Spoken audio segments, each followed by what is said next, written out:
Good morning. ચાલો આજે આપણે કરવાના છે case study 2 pentagon farms limited. બરાબર છે. માંદા એકમની કહાની જે છે આપણે જોવાના છે. ઓકે, હવે આ જે પેન્ટાગોન ફાર્મર્સ કોર્પોરેશન શ્રી દીપક સૂદ દ્વારા દિલ્હીના ગાઝિયાબાદની ઔદ્યોગિક વસાહતમાં એકાકી વેપારી પેઢી તરીકે 2001માં સ્થાપના કરવામાં આવી હતી. બરાબર. તો લાસ્ટ લેક્ચરમાં મેં તમને થોડું કીધેલું કે આ જે વસ્તુ છે ક્યાં આવેલી છે, તો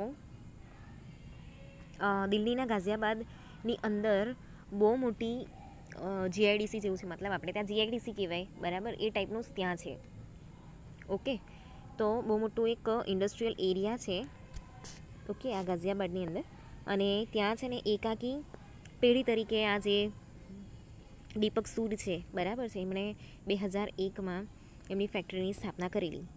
ઓકે, તો 2012માં તે જ પ્રકારના ઉત્પાદનમાં રોકાયેલી અને શ્રી સુનિલ ગુપ્તા દ્વારા સ્થાપિત બાજુના શેડમાં જ કામ કરતી ગુપ્તા ફાર્મર્સનું સંયોજન કરીને પેન્ટાગોન ફાર્મર્સ લિમિટેડ તરીકે એક નવી કંપનીની સ્થાપના કરવામાં આવી. બરાબર, એટલે બે જણા પાર્ટનરશિપમાં થઈ ગયા 2012માં. બરાબર. તો સુનિલ ગુપ્તાની સાથે એમણે મળીને, એટલે કે જે પેન્ટાગોન ફાર્મર્સ અને ગુપ્તા ફાર્મર્સ એ બંને જણાએ મળીને અહીંયા જે પેન્ટાગોન ફાર્મર્સ છે એ લિમિટેડ તરીકે અહીંયા ખોલી. બરાબર. તો એક નવી કંપની જે છે એની અહીંયા સ્થાપના કરવામાં આવી. તો જે બંને કંપનીનો વિકાસ છે એ લઘુ ઉદ્યોગ તરીકે સંતોષકારક રહ્યો હતો. બરાબર છે. હવે લઘુ ઉદ્યોગ તરીકે એ લોકો બંનેનો જે બિઝનેસ હતો એ સારી રીતે ચાલતો હતો, પરંતુ સમાન પ્રકારની પેદાશના કારણે તેઓ વચ્ચે હરીફાઈ સર્જાતી હતી.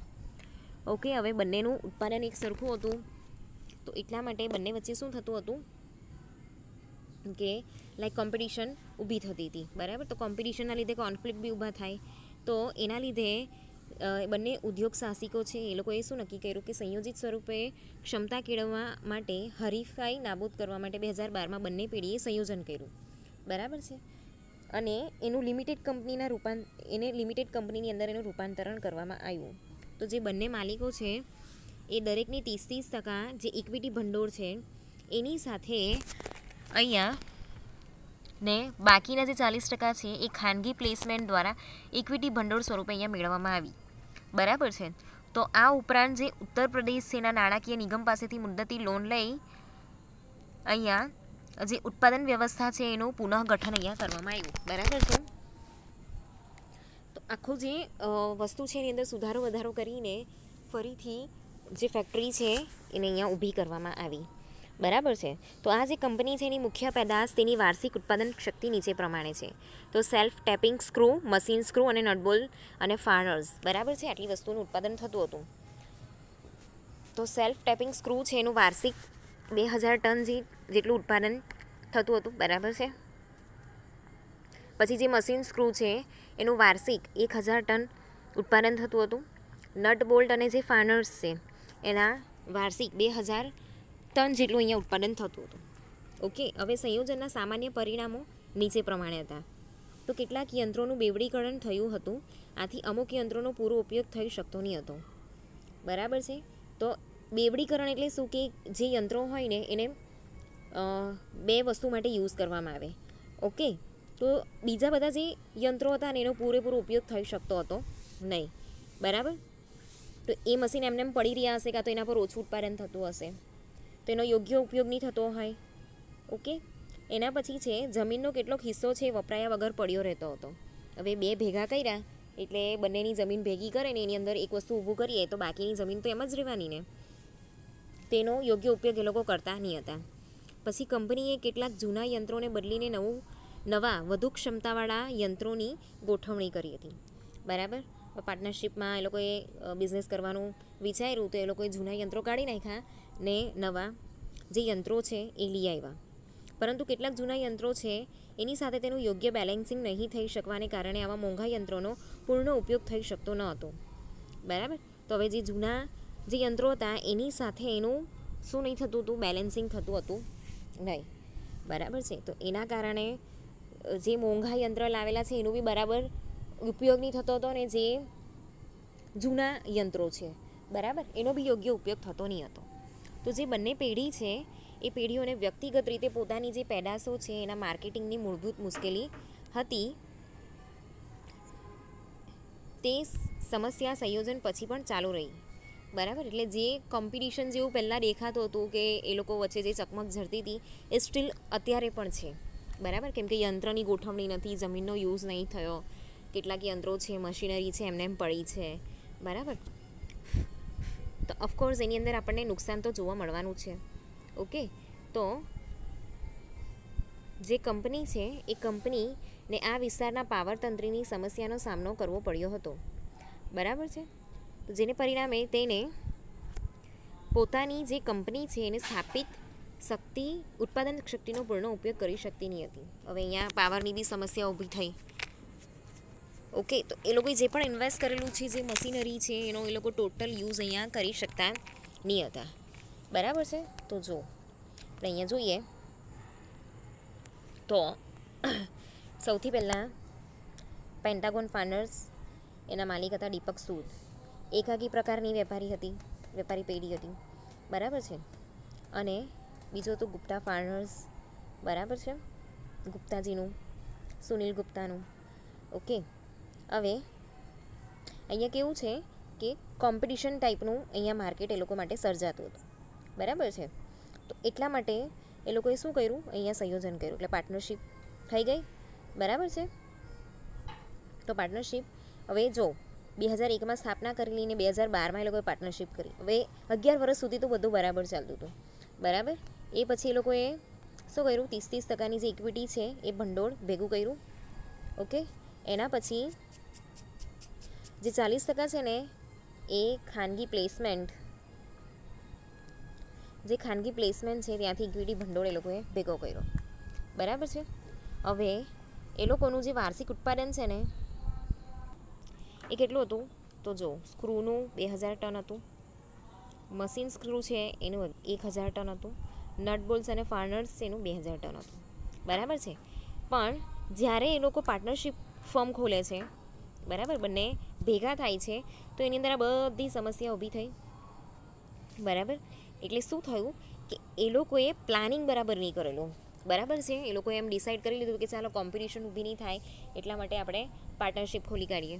બરાબર, મતલબ બે વસ્તુને આપણે ભેગું કરી દઈએ. પણ અહીંયા એ લોકોએ પ્લાનિંગ જે છે એનું યોગ્ય ગોઠવણી કરેલી હતી નહીં, પ્લાનિંગ નહીં કરેલું. અહીંયા પ્લાનિંગ કર્યું બી હોય તો એને ઓર્ગેનાઇઝ બરાબર નહીં કર્યું હોય. બરાબર છે, તો એટલા માટે આ બધી સમસ્યા ઊભી થઈ હોય. બરાબર છે, તો હવે આપણે અહીંયા છે ને એનું પાકું સર્વૈયું જોઈએ.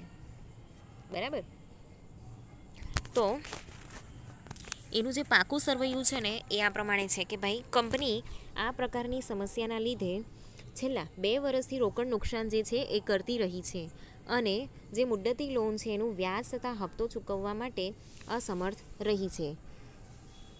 તો 30/6/2013ના રોજ નીચે જે પાકા સર્વૈયા છે એમાં પ્રદર્શિત થાય છે. તો અહીંયા જો છેલ્લા કેટલા વર્ષથી હતી, 2 વર્ષથી એ નુકસાન કરે છે. મુદ્દતી લોન જે છે એ પણ એ લોકોથી ચૂકવાતી નથી. બરાબર છે, તો એમાં જે શેર મૂડી છે 200 રૂપિયા છે અને કુલ મિલકત છે 580 લાખમાં છે. બરાબર, અને અનામત અને વધારો છે 50. ઓકે, અને એકત્રિત નુકસાન છે 120 લાખ. બરાબર છે, એના પછી 14% જે મુદ્દતી લોન છે એ 350. ચાલુ દેવાનો સરો જેમાં ₹40ના નહીં ચૂકવેલ મુદ્દતી લોનના વ્યાજનો સમાવેશ થાય છે, એટલે 140 થઈ ગયા. બરાબર, એટલે ટોટલ અહીંયા 700 ને અહીંયા પણ 700. તો કંપનીની વર્તમાન જે પરિસ્થિતિ છે, બરાબર, એને જોતા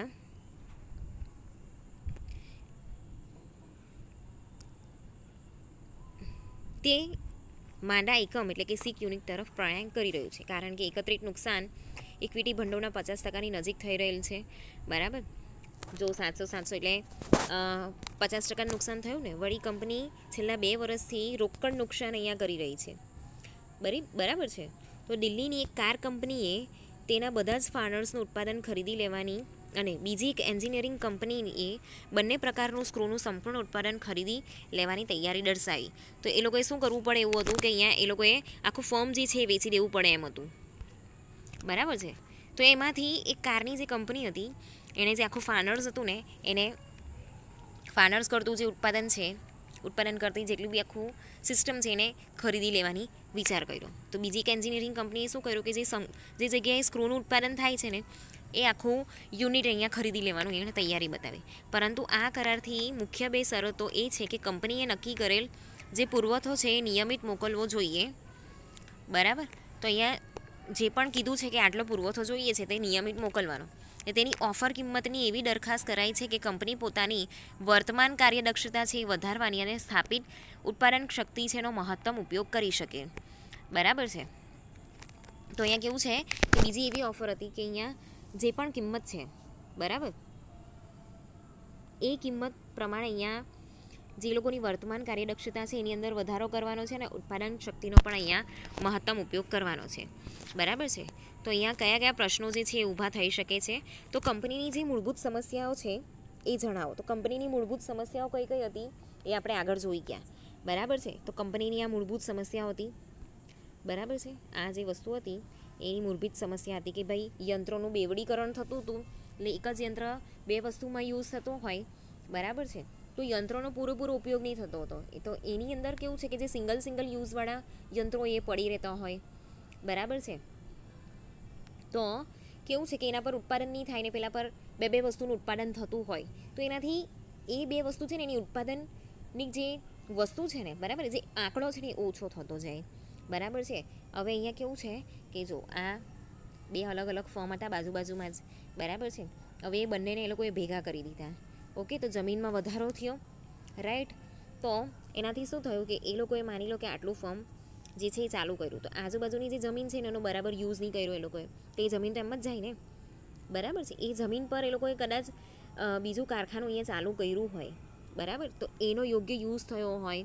કદાચ એનું વ્યવસ્થિત એનો યુઝ કરીને એ લોકોએ પોતાનું ઉત્પાદન બી વધારી શક્યા હોય. બરાબર છે. પછી અહીંયા હતું કે જે જૂના યંત્રો છે એને બદલીને નવા યંત્રો લાવેલા. બરાબર. તો એના લીધે શું થતું હતું કે એ જે નવા યંત્રો છે ને એ જૂનાની સાથે બેલેન્સિંગ નહીં કરતા હતા. બરાબર છે. તો જે મોંઘા યંત્રો છે એનો આપણે યોગ્ય યુઝ નહીં કરી શકતા હતા. બરાબર છે.